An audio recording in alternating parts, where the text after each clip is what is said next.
Japan, but was China and energy. But as requested by some of you, we modify a little bit the topic, so we provide a short overview of what is China, how energy is used in China, and that will be done by our colleague Joachim. And I will introduce after that some behavior about some to do or not, what not to do in China.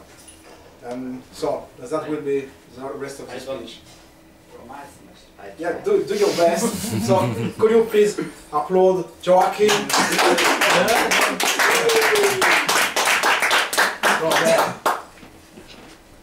Joachim, you have to tell them something. No. First, my delay. No, I apologize for my terrible English. This is my first time in English. This is my first week with lesson, and the point, the project culture is very important thing. And I don't believe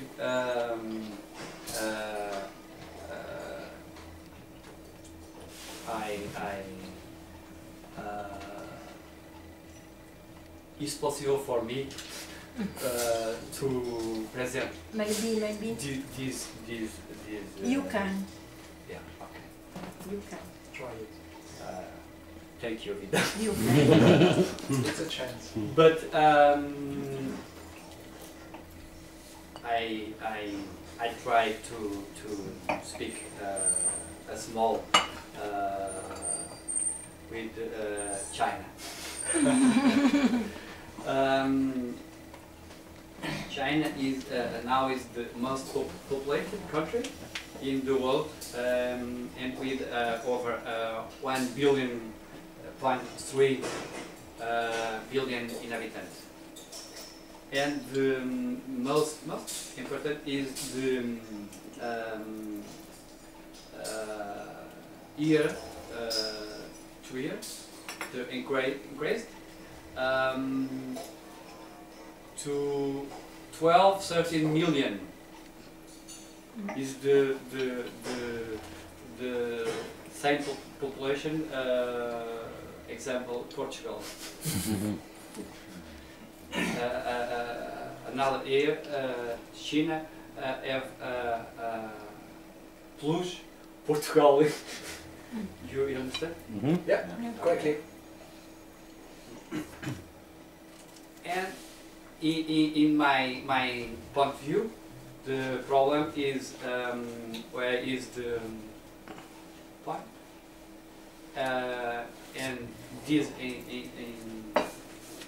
increase and the sustainability, and the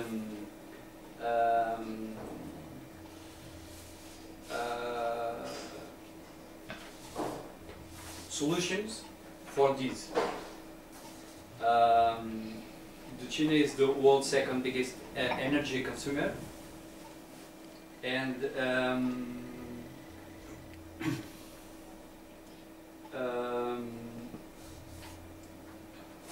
they are still very big as for sustainability is concerned, and this leader now invest in alternative energy about 27 billion on year for the energy efficiency. Perfect. And installations, new solar power, yes. Clean vehicles, and another improve? Important. Yes, for this problem. Yeah. Why? Close to the end. Yes. Let's go. Go. Go. Conclusion. Yeah, it's the positive. Okay, bravo. Yeah, you're welcome. But if you like to sell this type of improvement of products in China, we need first to understand that, as I told you, China is a huge country. It's 40 times greater as UK is, and you get something like 50 different languages, and that means 50 different culture, even if the written language is the same. So if you go north part, north part cannot speak to the south part. They can write together, you can read the papers, it's okay, but when they speak together, they couldn't understand. So this is great misunderstanding country. Yeah. Just keep that in mind. That means if you go in one area, behavior are different from the others. So. And so some people thought about how do we need to behave as regards with the Chinese. And when you go, even in between Western people, you get some differences. If you define a relationship for the British is different from the French one. And we have to find some common words. I mean, define, I would say, as Churchill would say,